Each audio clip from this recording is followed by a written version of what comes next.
Okay, hi guys. So I was just going to tell you guys some things that have helped my mindset over a while. And there goes my puppy outside. So when we decided to build a home out on some property, we had originally intended it to be very small and we would add on in the future.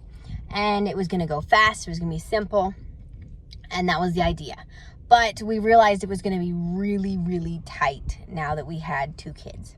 So the original size we made would have been probably perfect for like 1 kid or just a couple. But we decided, well, if we can't add on later, it'd be nice to have it a specific size right now. So we made it a little bigger. Well, a lot bigger than the original plan, but still not that big. That's a good job, baby.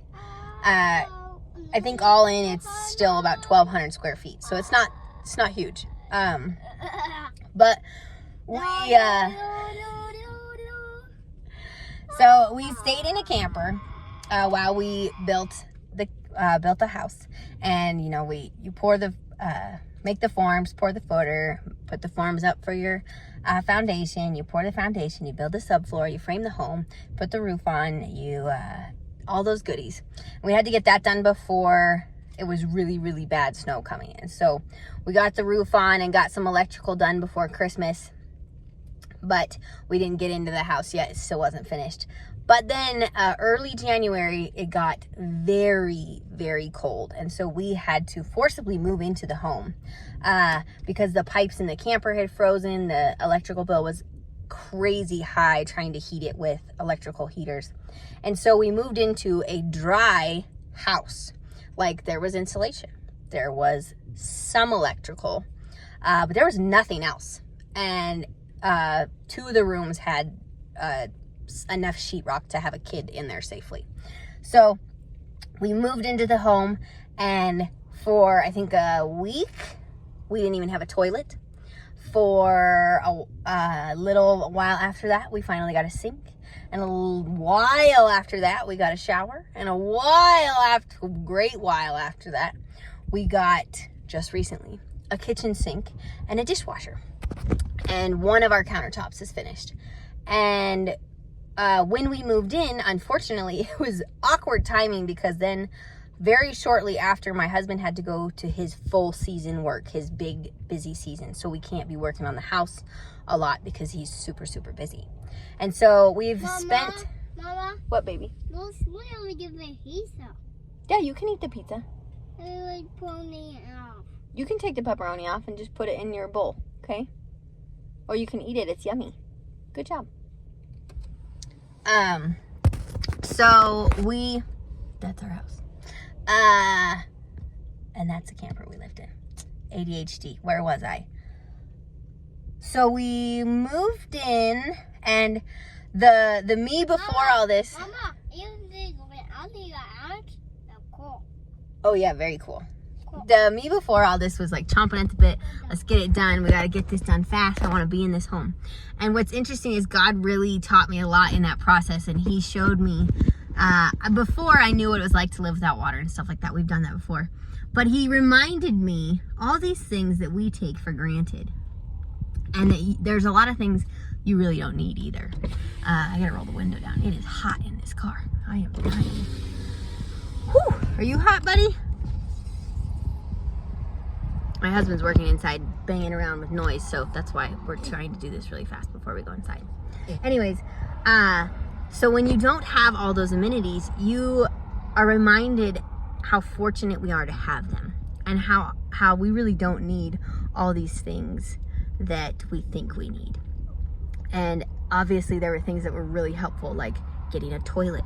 That was fabulous, peeing in a bucket in the middle of the night is not every woman's favorite thing, every person's favorite thing, actually. My husband just would go outside, and I was like, it's a cold, I don't want to go out in the middle of the night. Anyways, so having a toilet and running water, that's amazing. Having a dishwasher, so good. Such great things.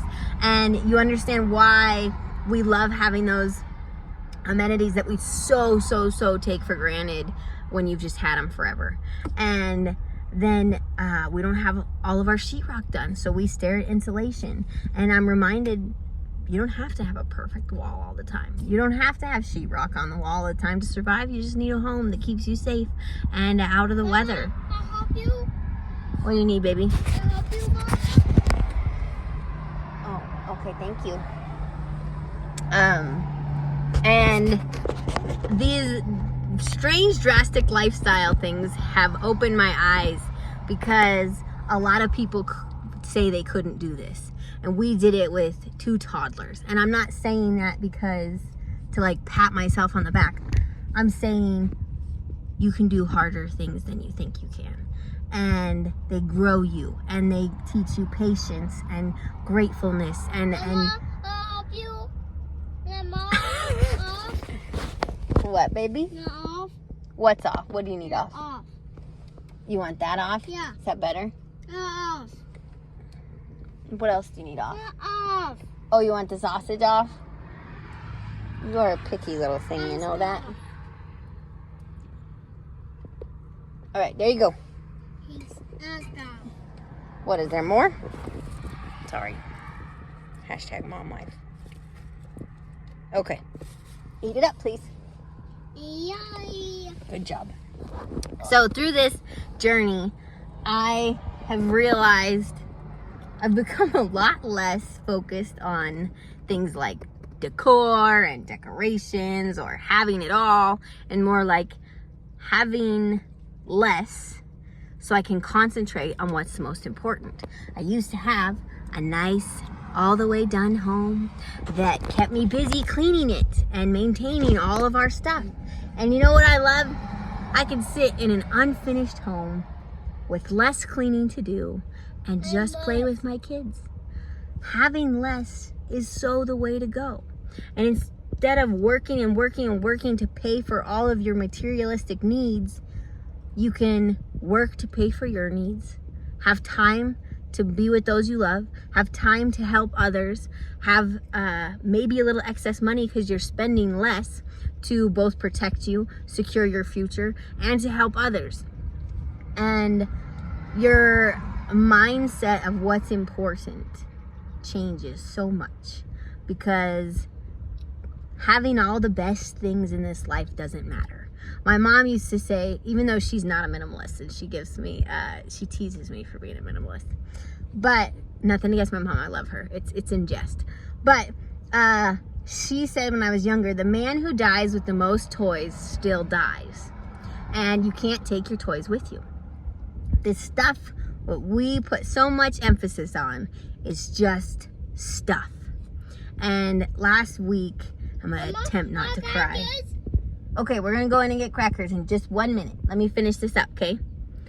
I had heard about this little boy who'd gone through something pretty awful, and I was praying for him, and I was very sad to find out he didn't make it. What? Like he too? Yeah, it's me. That's me on camera. Papa? You want to call Papa after this? No, Papa, hey too. Okay. We'll see if I can finish this. Okay, anyways, this little boy that I was praying for passed away. It was awful. I was very broken about it, and I didn't even know him. And it hurt so deeply for his family.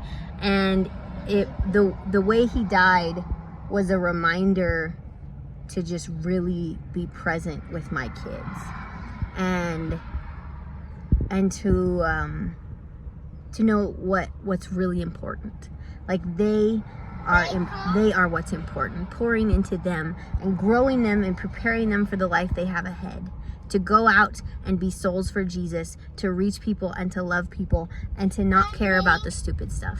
And that this stuff around us and this materialism is just stupid fluff. It's meaningless.